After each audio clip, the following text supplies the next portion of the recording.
So he came up to me and was like, so when you walk through the door, you're going to go, I auditioned for a play and I got the part?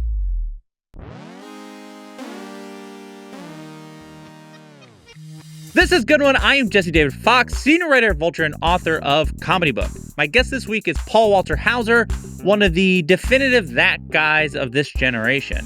We talk about Balls Up, his new hard R comedy he stars in alongside Mark Wahlberg, as well as working with Jordan Peele, Tim Robinson, Clint Eastwood, Spike Lee, and the Fantastic Four. Paul is also a surprisingly active hardcore wrestler.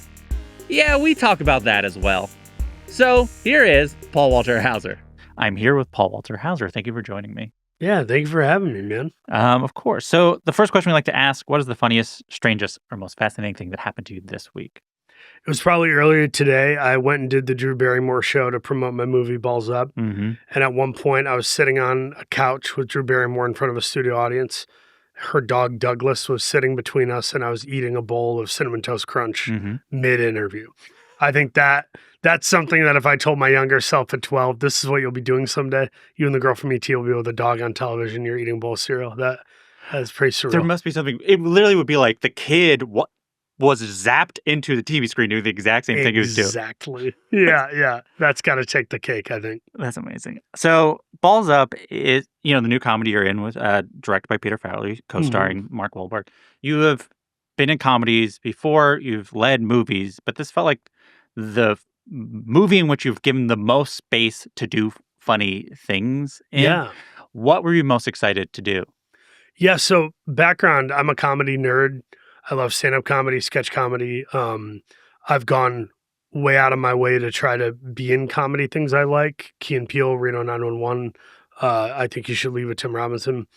And so, when Mark FaceTimed me and said, hey, I need a co-star for this movie, I thought of you. Would you be interested in this? I was like, yeah, Mark Wahlberg, I'm interested in going to Australia for 3 months with you and Pete Farrelly with a screenplay from Rhett Reese and Paul Wernick, the writers of, I believe they did Deadpool and Zombieland. It had all the components of a good comedy for me. So it was an easy thing to sign on to. And in all that rambling, I forgot the actual question. What were you most excited to do? You get to do some big, it's like set PC comedy stuff. Yeah, most excited to work with Mark, and I knew that Mark and Molly Shannon were on board and Sacha Baron Cohen. And I just thought, like, these are cool people to get to play with. Yeah. So that was more than anything. It was like the idea of playing with all these cool people. Benjamin Bratt, Eric Andre. It's like you anticipate getting to try to bring the funny with them. Yeah. Midway through watching this movie, I had a thought, which is, this is the sort of like edgy, all-out comedy movie that certain like former comedy directors, comedy actors, right-wing political pundits say you can't make anymore. And I was curious what it means that you obviously can, that you were able to make this movie that was like this.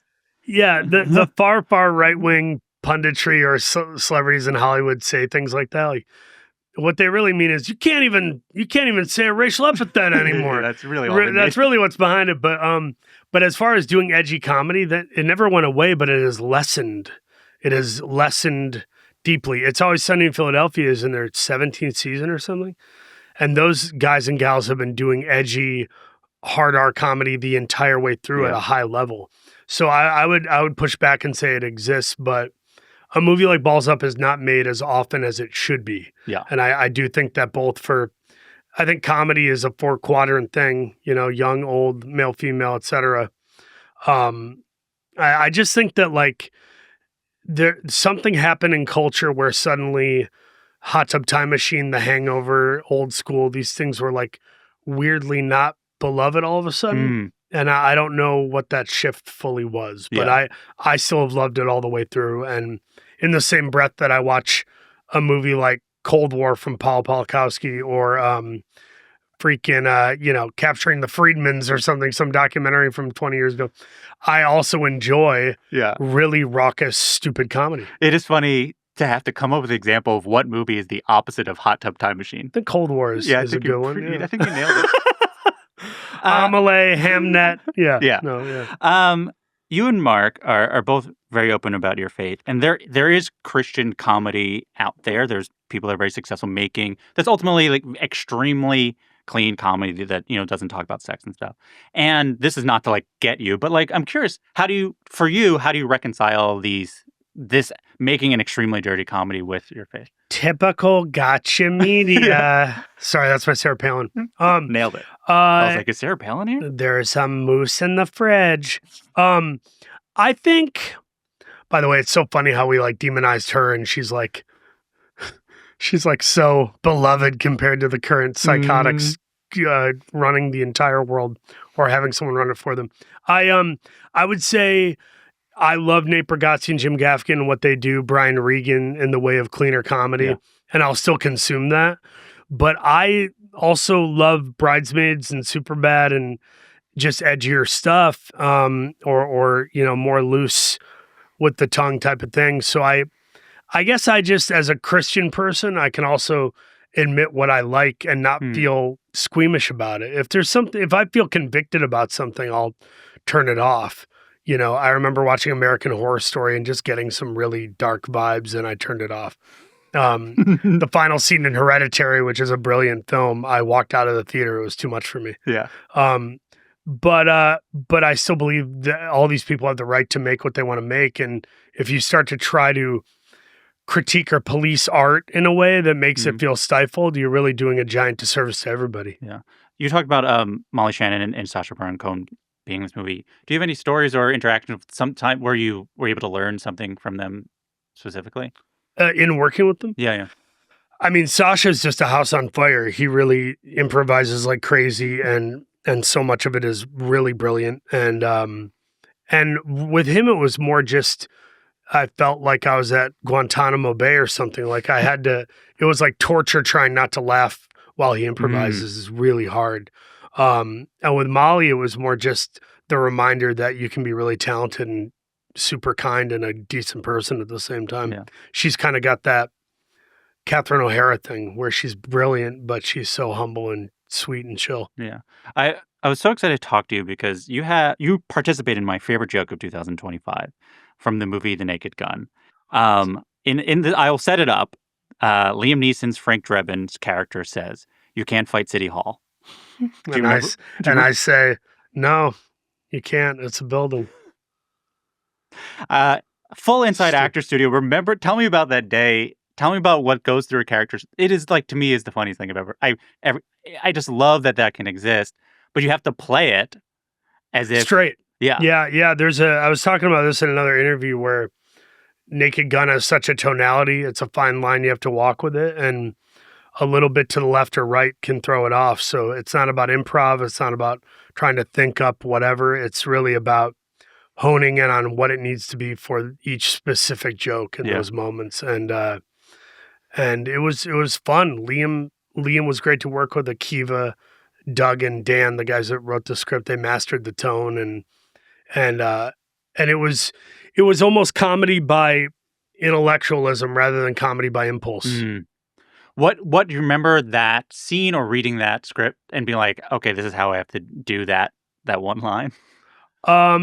Not so much planning as like a lot of it's stripping away because I'm the straight man in that relationship on screen. So it was a lot of me having to play it like I'm in a real cop movie, not Naked Gun. Yeah. You have to throw it away. You can't let the audience know that you're saying the joke this line. Correct. Especially because that movie, what's amazing is you don't know when where in a joke you are. You don't know if you're doing it. They really it might be a long con or it might be a one-liner. So at any moment you can't at all tip it. Everything has to be sort of thrown away. Correct. Yeah. There were some moments like with Busta Rhymes in the scene where he's being interrogated. One of my favorite jokes ever is in that scene where he goes, "It says you did 10 years for man's laughter." Must have been some kind of joke. Busta goes, "You mean manslaughter?" I love that joke so much, and while shooting it, I had to kind of pinch myself or like literally pinch my skin and kind of hurt myself to not laugh because it's just so damn funny every take. That joke was like, how is it possible that... How's that not been said like yet? Like a million monkeys or whatever at typewriters and no one found that one? It's unbelievable. Yeah, and that's the brilliance of humanity. I don't think AI is going to come up with that joke. I don't think. We'll see. Well, not yet. You participate in two of the great sketches of the 21st century, and I would like to ask you about them. Wow. You're in the insult comic sketch on Key Peele. You're the second person he insults. Do you remember that shoot? So I become friendly with Key and Peele previous to that Yeah. show when Mad TV had gotten canceled. We shared a manager, and I was just rep for literary. I'd written some scripts that they liked, and they were like, "Do you want to write this movie for Key and Peele?" And so I wrote a movie for them over the course of a year and a half. What was the movie? It was called Hardly Working. It was about Black men trying to get a promotion in a predominantly white executive board at this like advertising agency, and full of hijinks, no different than like this movie we're talking about, Balls Up. And it didn't get made, and it was really tough to get made at the time because they weren't as bankable as they are now. Yeah. And they kind of threw me a bone. Them and the director, Peter Atencio, were like, "Do you want to come do a couple sketches?" I was like, "Of course." And, it pays nothing, but you're just happy to be in that room with them. Mm-hmm. And I remember on the day I pitched a joke that didn't make the sketch, but I pitched a joke to Keegan that he fed to Peele on one of the takes where I said, "You should have the guy with the laryngectomy say, 'I thought laughter was the best medicine. I was wrong.'" And they were fun and humble and collaborative to let me pitch a joke in the middle of a sketch, It was cool. I think you said you used to like pitch movie ideas. You and Jordan would just like make up movie ideas with each other. This is years before. Yeah, he made his own board game, and it was a game about like you're pitching a movie and you draw actor cards and genres and stuff, and you get to make up a film and then roll dice for box office or whatever it is. Or you pick up a card and you're like, "Oh, it won an Oscar," Mm-hmm. But we used to hit this pathetic one-hitter joint in his shabby apartment on Hollywood Boulevard by like Hollywood and La Brea. And we would just get a little stoned and order a sandwich and play this board game and try to come up with movie ideas. And at one point we came up with an idea called The Last Ship. It's weird. It was like a comedy Mike Judge version of Paradise on Hulu, where it's like end of the world and like there are different hierarchical facets controlling thing, but then there's one ship with all the people willing to be custodians and stuff. And they revolt and fight back. And it was fun. We put a little bit of work into that, and we're working on an outline, and then it fell apart over time, and I left LA for a couple of years before coming back. And by the time I came back, he was in pre-pro or development on Get Out. And it was funny because Jordan used to pitch me all these horror ideas that were brilliant, genius. And then here he is making them all now. It's crazy. It's awesome. You're like, these are good ideas, but everyone thinks their buddy has like pretty good ideas. Little they know it's like generationally good ideas. What was cool is it was a different level of brilliance, though, where when he would pitch me something, I'd be like, "Oh, you really thought this through." Whereas some people are just like, "What about a guy who gets, proposes to his girlfriend at the Super Bowl? She says no." It's like, it's a good elevator pitch, but like, can you actually write that? Can you flesh that out? It's a great bad movie idea. Yeah. And obviously you're also in Dane Cook and Jessica Simpson in National Proposal. In that era of movies. Employee of the Month. Yeah. You truly were like, they thought of the Blockbuster cover first. Yeah. And they're like, what is a screenshot that we can put on a cover of the Blockbuster DVD? There's still a version of it, too, where sometimes a streamer will be like, Kevin Hart and Melissa McCarthy in Candy Factory. And you're just like, what is this? Do you guys really like this idea, or are you schlepping? Are you just kind of... You're like, you found out that every day people search both their names together and you need something. Yeah, I mean, comedy by committee or by metrics is always a wayward process. But I think when you a great comedy like Friday or Dumb and Dumber or, anything from the mid-90s from New Line, I guess, based on what I'm saying. But a lot of great comedies are usually because it comes from a singular vision rather than, well, we got everything from the grocery list. Yeah. So the other sketch I want to talk about is I think you should leave the Jamie Taco sketch where you play Jamie Taco's rival. Scott. I was like, what? I literally watched it right before this, and I could not remember his name. How did that come about? I was shooting Richard Jewell summer of 2019. I had a guys' weekend where I paid for all my buddies from high school to like come and crash at an Airbnb with me for like a 3-day weekend. And amidst all the things we did, one of the things we did together is we watched the full season of I Think You Should Leave, probably twice all the way through. Yeah. And we were obsessed. We thought it was the funniest thing we had ever seen. So I looked him up on IMDb and was like, oh, Tim Robinson and I share an agent in Rachel Rush at CAA. So I hit up Rachel via email and I'm like, I will serve sandwiches or hold a boom mic on the set. I'll do anything. Yeah. And she got me in touch with Tim and Zach Kanan, and they sent me 2 sketches. One was the one I ended up doing about the theater fiasco and needing your wife to support you. The other one was the fedora in the courtroom. Yeah. And I thought they were both funny, but I was like, I feel like there's more I can do with the theater one with Jamie Taco. Yeah. And just the name Jamie Taco, the name alone, And I how was often like, you say I it. have to do that. And now people, it doesn't matter what I do. I could win an Academy Award for playing opposite Kate Winslet in a freaking Sam Mendes film. It won't matter. Yeah. The majority of people coming up to me will say, Stingray, Cobra Kai, or they'll say, I gotta go. They'll quote, I think you should leave, or they'll literally come by and be like, man, fuck Jamie Taco. Like that's I hear that like once a week. It's crazy. Would you have been the part Tim plays, the guy wearing the fedora? The fedora guy, yeah. Wow. Sliding doors. So how does one act in the Tim world? Like, Similar to Naked Gun, where it's a fine line and you're really trying to stay in the tonality of what him and Zach and the creatives in charge desire. Yeah. It's not an improv situation whatsoever. You can improv within the guidelines of what they're asking for, and do it in your own way. But like Tim literally gave me a line read a couple times, and I wasn't offended in the least because I want to make him happy. Yeah. So he came up to me and was like, "So when you walk through the door, you're gonna go, I auditioned for a play and I got the part." And like when you see me do that line in the sketch, you feel Tim's DNA all over it. 100%. And that's and I love that. There's a Bible verse that says, better is one day in your courts than 1,000 elsewhere. I would rather be a doorkeeper in the house of God than dwell in the tents of the wicked. Yeah. And I equate that to something like that, where I would rather be given a line read from Tim Robinson than be in some bloated movie that doesn't have near the genius of Tim Robinson. When I saw that, I was like, it's a skill to be able to do it, still feel like your own. I think this part of that sketch you really make your own is the line read at the end about you just gotta go. There's so much pathos. There's so much weight to being like, I have to go. It's so funny.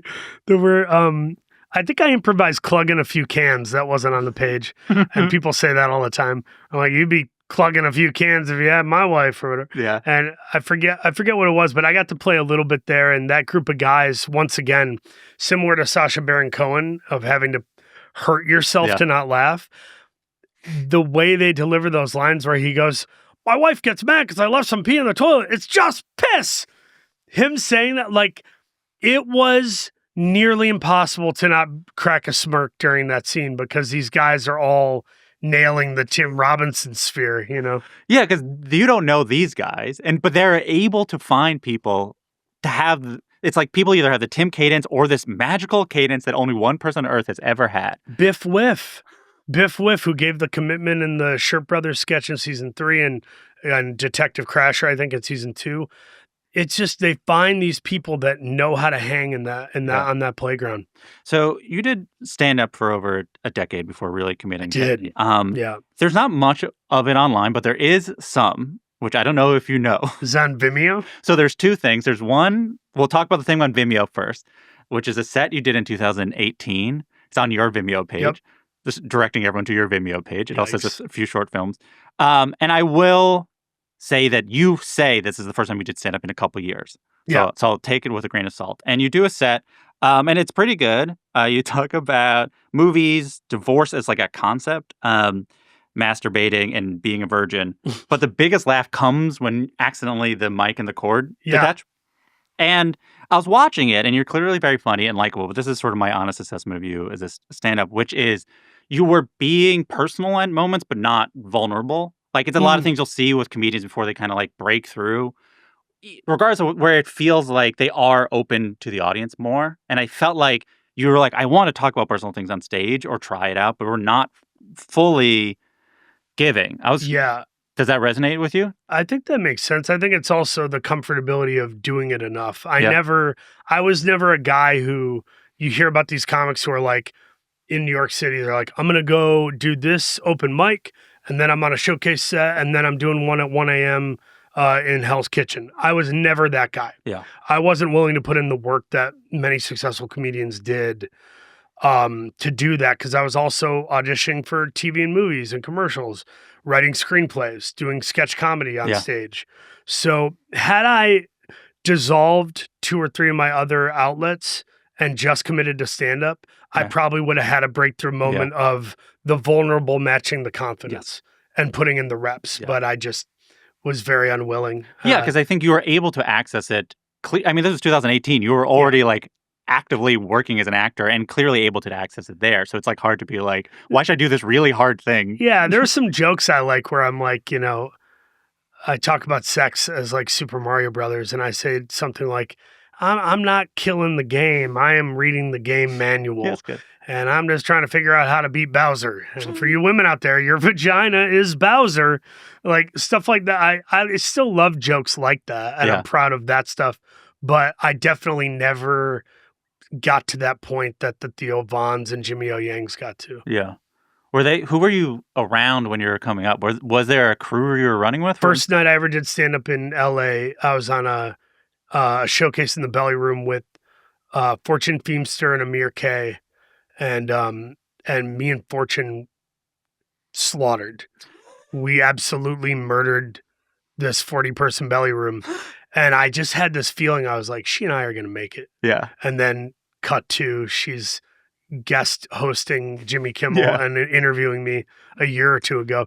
But I do know, like, sorry, what was the question again? I was just curious who coming up with. Yeah, I came up with Amir K, Jimmy O Yang, Fortune Feimster, with a lot of people that are working very successfully and touring now and just murdering. Yeah. And there are times where I get FOMO and I'm like, man, I wish I could have. But it is what it is. You know? Yeah. So the other footage is a showcase from 2013 on a YouTube channel that now has 10 views because I watched it a few times, but had 7. 2013? I don't know if I know this It's one. It was called Uninvited. Oh, that's online? I was proud of that. I don't care what anyone says. Well, this is going to get the good one bump on that. But that was sketch. That wasn't yes, 100%. That was a 30-minute sketch show I concocted for a comedy festival at the IO Theater at the time on Hollywood Boulevard. And I signed up for it without having written or performed anything. I just made that thing up. And then I did it in front of 25, 30 people or whatever at IO. It wasn't a big crowd. I don't know who this person is, but it is online. I can send you a link later. Wow. It opens with you doing a lip sync to Dashboard Confessional. Yeah. Do you remember this lip sync? Yeah. It's like me writing in a journal or something. Yeah, but then it's like interpretive dance. It's very Chris Farley. Yeah, you reveal that I'm in my underwear, I think. Yeah. Yeah, I take the blanket off and It's very because you in the underwear. It's like all of Chris Farley sort of. This is when I was bigger too. This is me at like 275, 280. As a performer, what does Chris represent to you?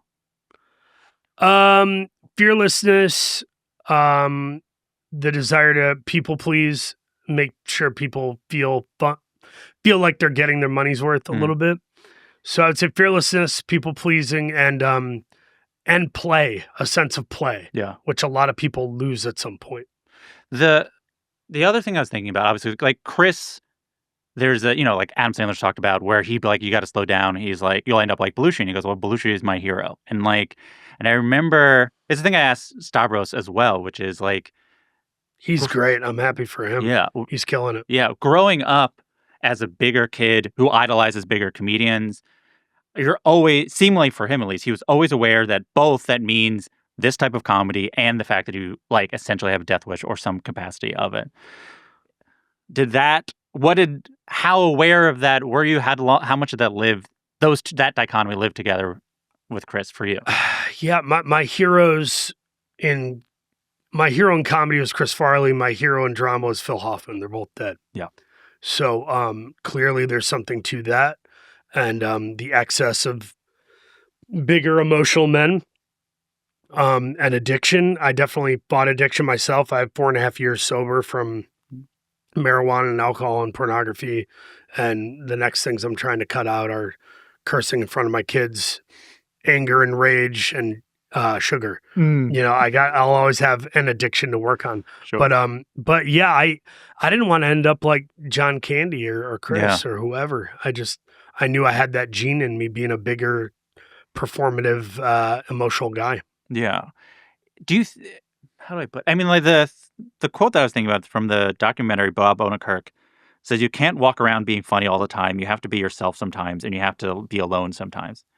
I could not agree more. And it took me a while to learn that. Yeah. I think some people go real hard the other way. I feel like Christopher Guest almost, sometimes you feel like he's very withholding or would hate comedy the way he acts, but then you watch him on screen and there's maybe no one better at doing it. Yeah.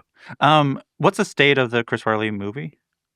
It's at New Line. New Line is under the Warner Brother banner, and Warner Brothers famously just had the big acquisition brawl between Netflix and Skydance Paramount. So we're waiting on the acquisition merger thing to go through, and then we'll see if they greenlight it. But it's kind of on pause right now. And my health journey is losing weight and getting in shape. So, if the movie ever does come to fruition, I'll just find a dietitian and a personal trainer, and we'll put on like football player weight, not fat weight. You know what I mean?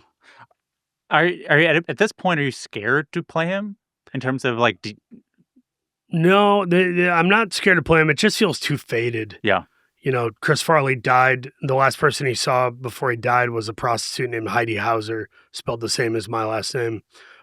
Chris and I are both deeply spiritual dudes from the Midwest who did improv comedy at the same IO theater in Chicago. Like, we have a million things in common that people know or don't know. So it feels faded. I'm not worried about it. When it's time to do it, I'll have the creative support around me, and God will have my back, and we'll all kill it. Yeah. But I will say that doing the funny stuff is easier. Like doing a Matt Foley impression is not that hard. A lot of people can do it. Playing Chris as a human and finding him when he's not code switching into comedy, that'll be the real tough thing. Yeah, because we have less models of it, and it's just far less. Yeah, and figuring out how to. He seems so gentle when he's not on. Yeah, and you have to really. It's almost an unbelievable contrast. He was also fiercely, introspective and intelligent at times, where Tim Meadows and him used to go see foreign films like Cinema Paradiso and stuff, and then like talk about it at a diner for 2 hours afterwards when they lived in Chicago. And Chris would have motivations or influences in his comedy that had nothing to do with comedy. And you really start, the more you learn about him, the more you realize he was equal parts brilliant, intellectual, creative, but also stuck in this man-childness of addiction and people pleasing and stuff. You talk about the difference of it. For you, I like to ask every actor I know who does both, what is the difference between acting in a comedy and a drama? I think comedy is more instinctive and impulsive, and I think drama is more narrowing in on something specific that you have to do. And sometimes in comedy, Naked Gun, I think you should leave. The tone is so specific that it's almost like drama. Interesting. But drama, you're really trying to connect with some bit of truth, whereas comedy, it's not always about truth. I mean, Del Close would tell you different. The truth is comedy, truth in comedy. And that's true. But sometimes you're also just trying to get a laugh. Yeah. And that is more instinctual and impulsive, I think. In a movie like I, Tonya or Black Klansman, that you are doing comedic roles, but like you're adhering to the universe. I think you talked about like the first time you read I, Tonya, you're like, this can read like a Christopher Guest movie. The next time you read it, it reads more like dramatic. Yes. Can you talk about shooting that and figuring out how to modulate? Because I think that's a really breakthrough for you in terms of like being able to hold both at the same time. Yeah, I have long, most of my career, I have long subscribed to the words of Steve Carell, like a character doesn't know what genre they're in. It's just, they're however earnest they're going to be. So I try to be genre agnostic in the genre space and just try to subscribe to what is true for that character. And I think John Goodman in Big Lebowski is a great example. Catherine O'Hara in literally anything. She can make something comedic but true in a dramatic space, or something dramatic and true in a comedy space. Yeah. So I'm always trying to level out. And how do I do that? It's usually just the way in is truth, and knowing we're all making the same movie. I pulled Spike aside on Black Klansman week 1 or 2, and I said, if you think I'm like doing a Mad TV SNL character right now, you got to tell me. If I'm not in the same movie as you, got to tell me, because I'm feeling a little shaky. And he goes, no, you're doing great. Patted me on the back and walked away. And it like wasn't assuring at all, because he would sometimes have me go to a 9 or a 10 when I was already at a 7 or an 8. Yeah. And I was like, are you sure? But Spike was having fun with that character. He let me play quite a bit. Yeah, and then he asked you to be in another movie, which I feel like is the Five Bloods. Yeah. Do you have any other Spike stories of what it's like, especially the second movie when he was like, you're now one of my guys. I can now like figure out your. Yeah, I think I part of me wonders if he'll ever cast me again, because I remember there were like 1 or 2 arguments on set over creative stuff where he was telling me to give a look or make a face, and I was doing it so exaggeratedly to try to give it to him because he kept saying I didn't give it to him. And then he kind of was like, well, that's too much. And I'm like, I was like, how do I split the difference and please you or whatever? But when I look back, it's like, we were out in the middle of the jungle in Thailand with cicadas screaming from the trees, trying to get out dialogue. It was hot as hell and humid, that you would ask the foreign crew for a cup of coffee and they'd bring you back a sneaker. Like, you just, there were a lot of things going against us in a way that I just think made it kind of a difficult shoot for everybody. So tensions were higher on that because of the environment, whereas tensions were higher on Black Klansman because of the content. Yeah. But the environment was more chill. Hopefully he feels good about me as an actor. I adore him.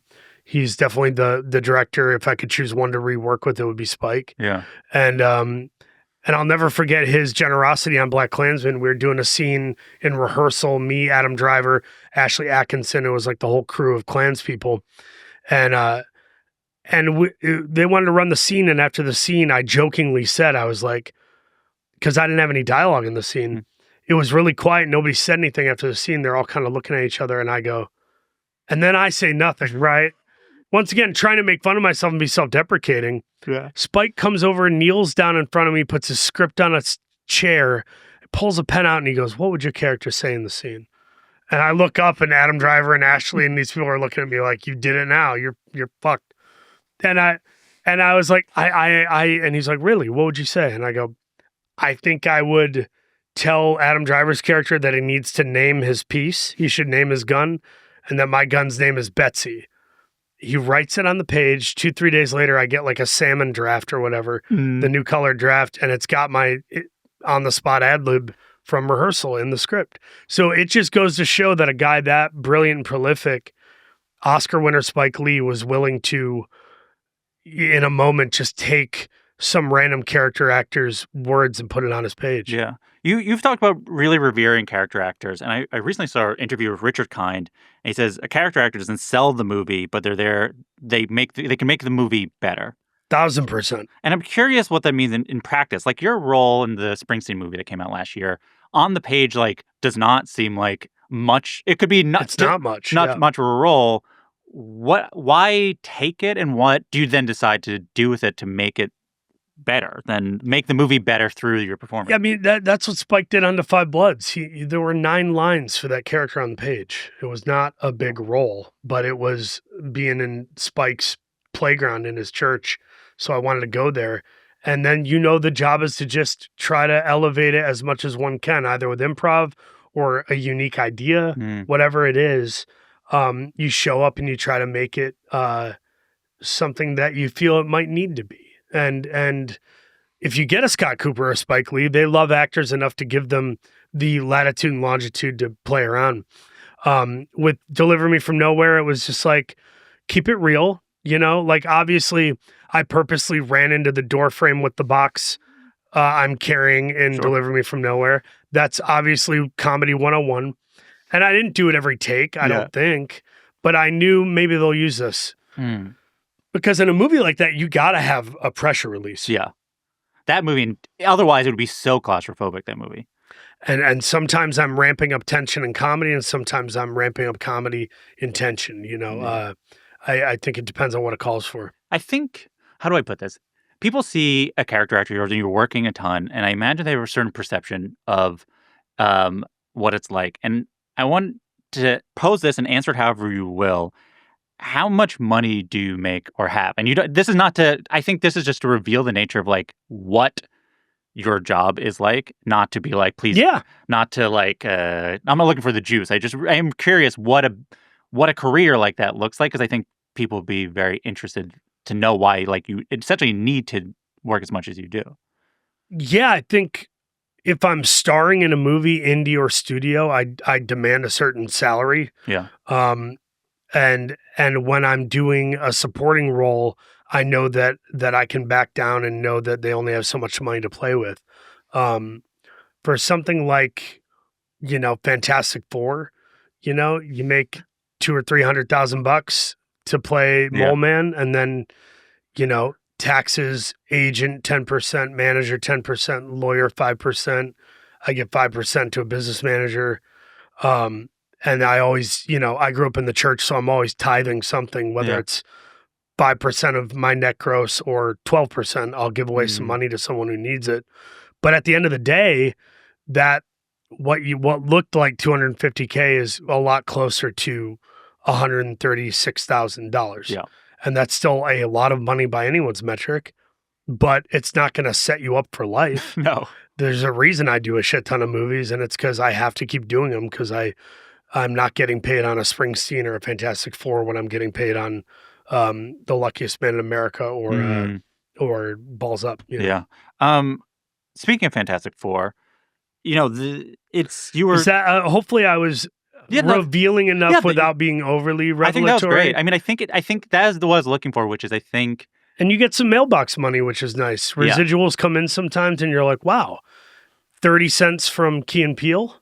And then you're like, wow, $2,500 from Cruella. Hell yeah. Hell yeah. You never know. But I think there is a misconception. People Google net worth of Paul Hauser, net worth of Ayo Edebiri, and it's like, you have no idea what we're making. You have no clue or concept. I think a lot of people are still stuck into an idea of like the 90s of how much certain movies, it just sort of just skews. They've scaled it back. They're going to pay Sydney Sweeney and Jason Momoa. A lot of them aren't going to pay me or Ayo Edebiri. Yeah, 100%. Like, I do think people like, oh, well, if the top person's making $20 million, the 10th person's probably making $2 million. You're like, that's not exactly, there's like big to the no. gap. I've passed on movies where I was just like, this is an insulting amount of money. Yeah. And I'm not just going to do it to work with this person I like. Yeah. Speaking of Fantastic Four, it's well known that a large portion of your character's work was cut out. Like, it seemed like the first act, you kind of had the like Giamatti first act villain role. Giamatti in Jungle Cruise or something. No, Giamatti in I feel like the first one we did after Spider-Man was he did Rhino or whatever. Yeah. But what was like seeing the movie? Like, first off, John Malkovich got cut out entirely. Oh, yeah, 100%. So it could have been way worse. Depending on how you feel about that stuff. To no fault of Matt Shakman, the brilliant director who both directed me in It's Always Sunny in Philadelphia in 2010, and then offered me the role of Mole Man in 2024. I was lucky to be in that movie. I had a blast making it, genuinely. And I'm happy with the performance, but it is a bummer when you're like, oh, I got this great 2.5, 3 minute scene with Vanessa Kirby and it's not in the film. It bums you out a little bit. But I still think the movie's awesome. I very much think Fantastic Four is one of the better Marvel movies in the last 10, 12 years. Yeah. I mean, what of your character did people not get to see? Not even just sort of the scene. There was a deleted scene they put up, but like, I imagine you did a decent amount of work to like embody Mole Man. He's a character that has a history. It was only 2 or 3 scenes they cut. Yeah. The biggest one was a Vanessa Kirby thing, and then there were like little things here and there that we did that didn't make it, like me breaking into this like banking building and holding them hostage before the Fantastic Four show up. I think you just see me getting arrested in the back of the van or whatever. But yeah, I listened. It is no fault of Marvel or Matt Shakman that I had that reaction. Yeah. They made the movie they needed to make, and it was a great movie. Yeah. End of story. Yeah. But I think selfishly, when I signed on for Mole Man or anything, because I knew I only got one shot at playing a villain in a Marvel or DC movie. Yeah. And you've seen the brilliance of Heath Ledger as Joker. You've seen the brilliance of Jack Nicholson as Joker. You've seen the brilliance of a lot of folks who inhabit these roles and kind of make a good mile marker in their career by doing it. I think I wanted that, and I think it was a little more tertiary. Yeah. And maybe I needed to also be humbled. Yeah. Maybe I know it's a healthy thing to be humbled sometimes too. I've needed that at times in my life and career. What was the voice you were doing? I feel like a lot of your characters have very specific voices that come from something. Was it a specific voice? Very much so. Yeah, like me in Queen Pins with Vince Vaughn and Kristen Bell and Kirby Hall Baptiste. That's me doing like Dennis Farina, Chicago. Me in Cruella, I'm doing the Cockney. What is the actor's name from Hook and Who Framed Roger Bob Rabbit? Hoskins? I'm doing Bob Hoskins from Hook. At first, I was like, is he doing Statham? Yeah. Well, very similar, obviously. It could be misconstrued easily, but it was me remembering Hoskins and Hook going, he's Peter Pan, all right. He's just been gone from Neverland so long. He's forgotten everything. And that's me just trying to do that. But for Mole Man, it was kind of an old-timey, like, black and white movie kind of, Mr. Potter type thing of, as Mole Man, I feel a certain way about how you're treating me, and you can tell by the way that I'm talking that I'm not totally on board with it. That was what I was trying to do with Mole Man. There's a scene, a type of scene that you have done in a lot of your roles. There's two versions of it. Essentially, it's a scene kind of in the end of the second act, early third act, where you acknowledge how people are perceiving you, that you're aware of how people are perceiving you. There's either the... Richard Jewell, he does. Richard Jewell's the most famous one, but there's also the comedy version where there's the way to do comedy, which it goes, I know you think I'm stupid, but I'm smart, which is then played as a joke. And then there's the Richard Jewell version, which was like, I know everyone thinks that I'm stupid. But I am smart. What, I guess start with the Richard Jewell scene, but like, how do you think about those scenes? It is an interesting thing to have noticed. It's like, it does come up. I was like, even in the after party, you do a version of that. Yeah, I think that guys that look like me or Danny McBride or John Goodman will always be, people always think of them for that just because of how you look. Yeah. And that's okay. It's not a big deal. It's not like something I have to deal. I'm lucky I have a place in Hollywood. Yeah. People like Goodman and Giamatti, Michael Shannon taught me I do have a place in this world, and that was cool. But it's funny that is a recurring element for sure. And some people on Twitter like to say like, you always play fat, stupid people. And I'm like, yes and no. Yeah, there's some truth to that, which is what would irk me or make me remember them calling me out for it. But there's also a reductive nature to saying that. If you watch me in Blackbird, in Beats with Anthony Anderson on Netflix, where I play kind of like a white boy in the hip hop world. If you watch me in Richard Jewell and then you watch me in Cruella, these are totally different things. Yeah. So to say that they're the same fat dumb guy is pretty reductive. Yeah, I would say. Yeah. Do you worry about typecasting? Of course. I turned down Sam Kinison. I turned down Fatty Arbuckle. I turned down Rob Ford, the mayor from Toronto who smoked crack. I turned down... There's a ton of like big guy stuff that I'm just like too much of the same thing. Yeah. So I try to find variants when I can. You talk about Blackbird, which is if you see Blackbird, then you can't say this person going to do one thing, right? It's a completely different... I would hope. I certainly, not for lack of trying, man. I mean, I tried my ass off. You really go to pretty scary places in that. Can you watch or think about the Blackbird performance without thinking about like the tremendous life change that also happened while shooting it? It's kind of hard to separate the two. My brother-in-law, Joe, recently asked me, he said, are you able to enjoy that performance? Or are you so kind of tainted or disgusted from your behavior at that time and how you felt that it's impossible to appreciate that or be proud of it? And I'm able to kind of hold both at the same time, where at the time I was abusing drugs and alcohol and was a deadbeat and wasn't talking to my wife while she was pregnant or, soon after my son was born. But I was also uh, doing a good job with the role. So it's like I'm able to appreciate it or watch it still. Yeah. But I will say there was a moment at Dennis Lehane's house when I first saw the show. There was a moment where one or two times, for sure one, maybe two, there were times where I'd look at the character and I didn't see myself. Mm. And then I felt guilt, like I had done what the character did, like reminding myself, Yeah. like, no, that was you. And I felt really screwed up for a couple days and just psychologically had to talk to my therapist and my AA sponsor and work through whatever that was, because it felt strange. Yeah. In terms of like it was unclear where you were, the character, the person you were playing, who you were at the time, which was taking over, who was not in charge. It'd be like seeing AI footage of you fooling around with another woman who isn't your wife. You would be like, I know that's not me, but that looks a lot like me. It was more of that AI footage of you stabbing somebody to death. Like I saw that in Larry Hall and was like, or was a little scared of myself that I could transform to the degree that I didn't see myself. Yeah. There's a look I give Taron Egerton in the scene at the end where, spoiler alert, it kind of reveals that Taron's been in on the joke and is trying to get a forced confession out of me.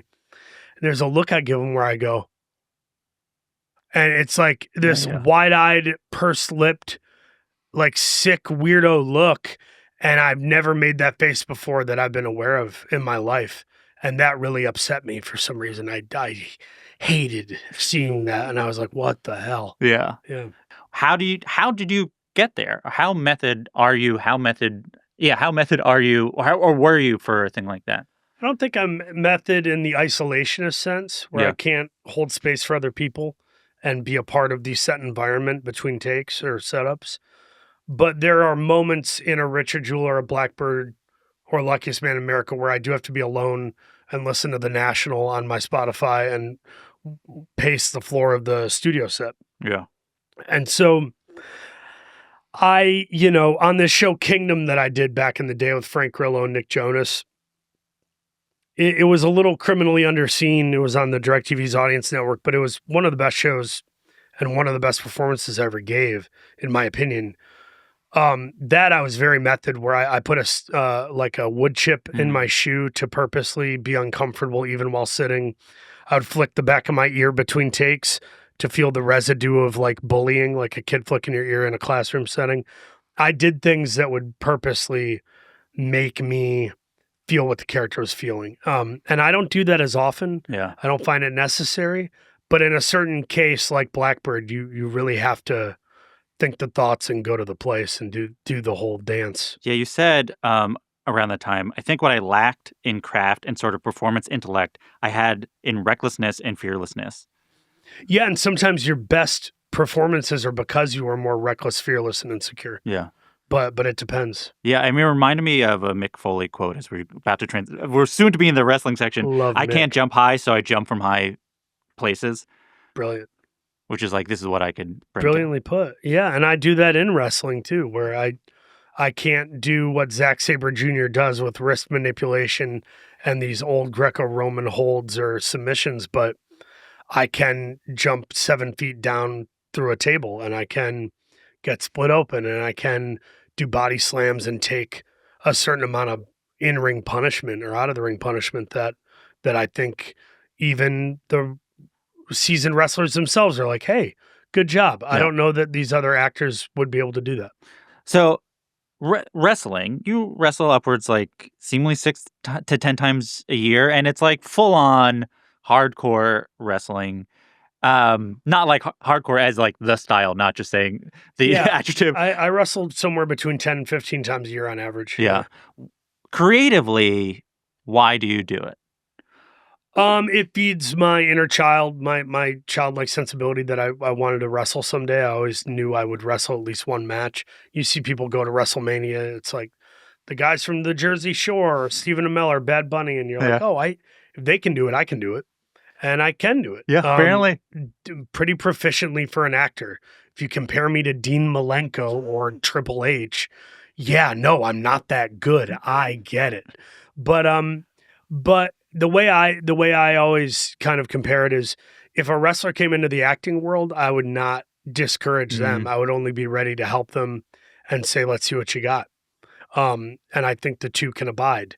I think what's weird is I've been doing it to the degree that I have like 30 matches under my belt. Yeah. And most people do it once or twice. But I love the physicality. It's inspired me to get healthier and be stronger, which makes me a better dad, better husband, better energy. And it's performance.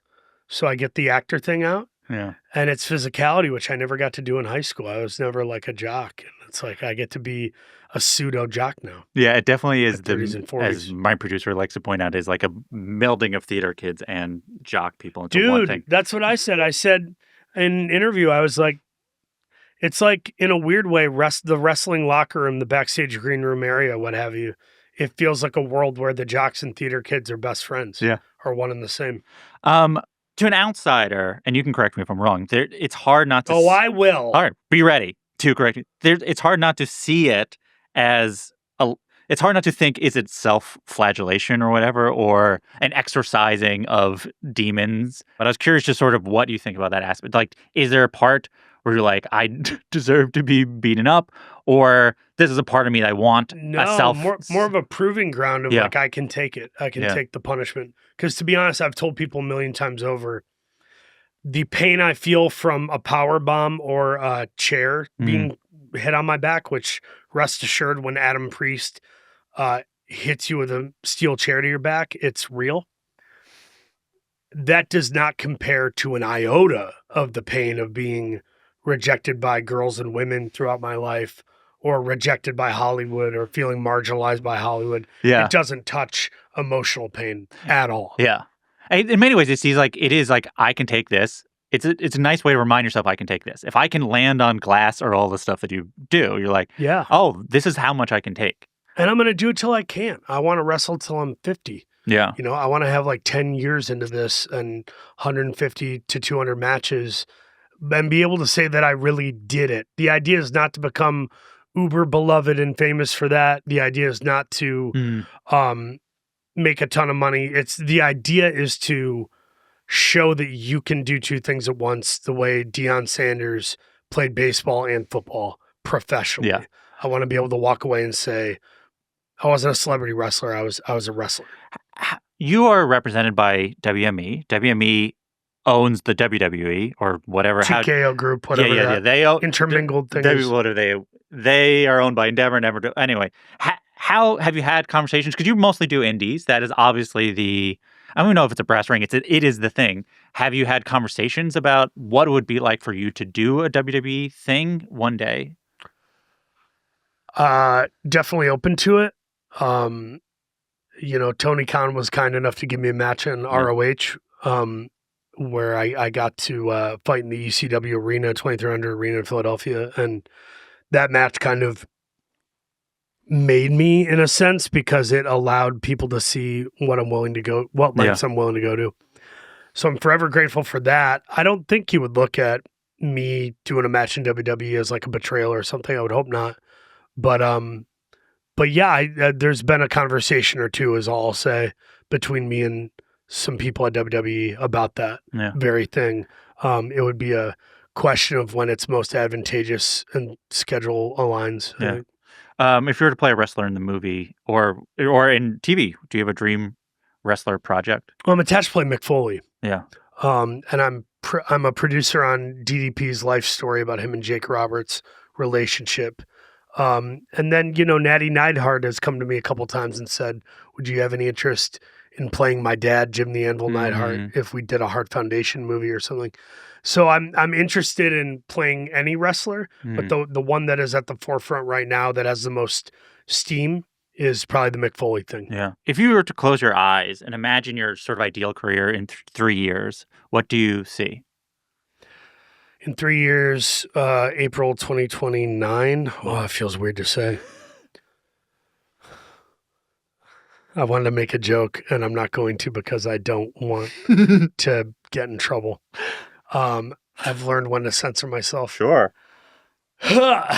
Don't want to pull Kathy Griffin. Sure, yeah, no, I had a in sense. 3 years, I hope that I have worked with auteur filmmakers that I love. Somebody like an Adam McKay, somebody cool like a Catherine Bigelow or a David O. Russell. In 3 years, I hope to have directed my first feature, at least be in pre-pro or development on it, which I have a movie written, a low-budget Christmas movie ensemble piece called Good Riddance that I hope to make in the next 3 to 5 years. And then I hope to have sold some screenplays and be actively producing with certain companies and studios because I really have a lot that I've written and developed, and I want to break into that place where I can have a production shingle of some kind, have a deal somewhere at a streamer or studio. But at the end of the day, the hope is I can make good money telling good stories. That is always the thing. I would also say I want to work with people before they're not working anymore. We just lost Catherine O'Hara and James Vanderbeek and Robert Duvall. It was a lot of folks who just passed away. And it was a harsh reminder of wanting to try to work with some people before they stop working or pass on, God forbid. So if somebody offers me something with Anthony Hopkins, whether it's the best script I've ever written or the worst, chances are I'm going to do it regardless because I want to work with Anthony Hopkins, you know. Would you rather win an Oscar or host Saturday Night Live?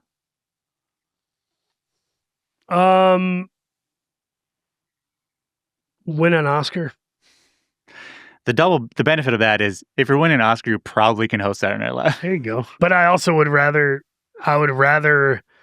win the U.S. title or Intercontinental title in WWE or win the tag team titles in AEW over winning an Oscar. All right, good. Now we know the ranking for the next few years to check. So now it's time for our final segment. It's like a lightning round, but you don't have to answer quickly. These are just questions we ask every episode, so we section it off. But do you have a short story of an interaction with a legendary celebrity, actor, director, living or dead, you're willing to share? God, I have so many. It's hard to choose one. One you haven't told before would be ideal, with the most famous person possible.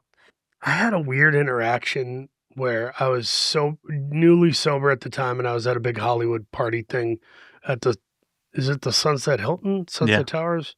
I don't know what it's called. It's across from like Comedy Store on Sunset. Yeah. I was there, and I decided to just start asking people 2 questions. I went up to DiCaprio and a bunch of people and said, what's one thing you're grateful for in this past year? And what's one thing you're concerned about in the new year that I can pray for? And DiCaprio came from a place of gratitude with his career, but also a place of concern for Killers of the Flower Moon. He was like, I don't know if people are going to believe me in that role, or it might be too ugly or odious. Yeah. And I went up to Scarlett Johansson and asked, and she was a little bit like, what are you trying to get at? Like, kind of thought I was almost playing a joke on her or something, the way she looked at me. And I just remember Colin Jost had walked up to me, and he looked like he might have, I don't know that he was, but he might have been in his cups a little bit. And I just turned to him, and I felt like I was supposed to tell him this. I just grabbed him, and I think Scarlett was out of earshot, and I just said, hey man, it's really tough being married to her for a number of reasons. And you both work in Hollywood at a high level. But I want you to know, I think your biggest hurdle is you just need to put your wife first in your career, in your marriage. And I said, you put her first, the rest will fall into place. And he like gave me this look like he was about to cry, and he hugged me. Oh. And like, I don't know why I said that, but it felt like it was something he needed to hear. Yeah. I don't know why, but something about being submissive to her amidst all the craziness of probably being married to someone super famous and desired by the world, you know? Yeah. Who is the best living actor? The best living actor, I'm going to say a tie between Anthony Hopkins, Denzel Washington, and Cate Blanchett.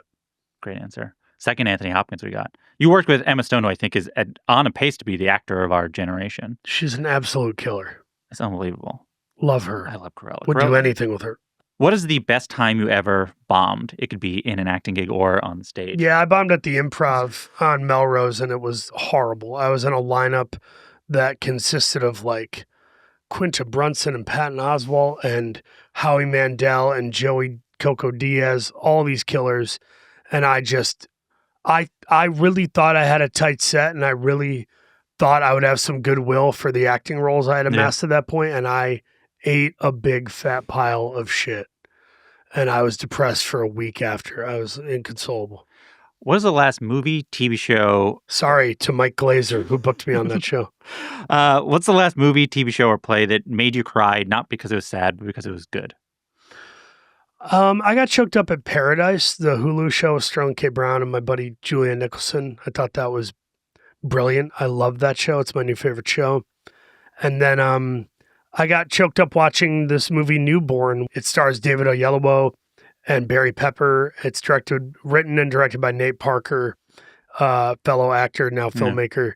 And it is so moving. It's about the penal system and how people are dealing with like PTSD and mania after coming out of being in solitary confinement.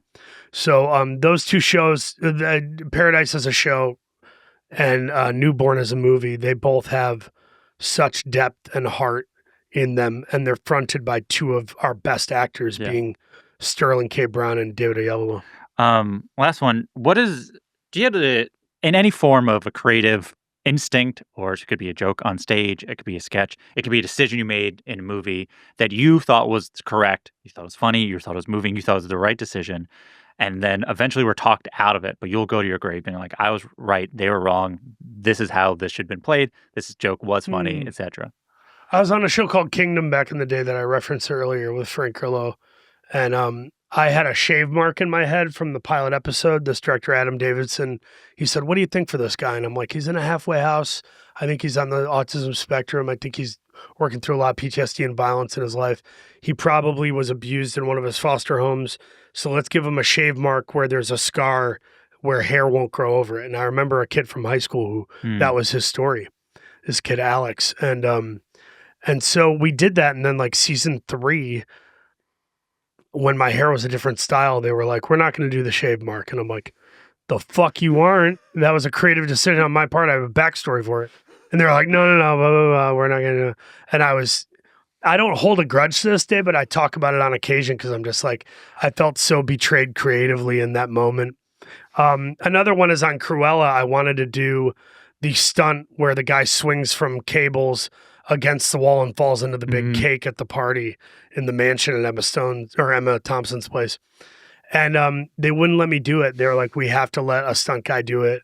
If something were to happen, like we could lose you on the production. And I was like, guys, I can do it. It's not a big deal.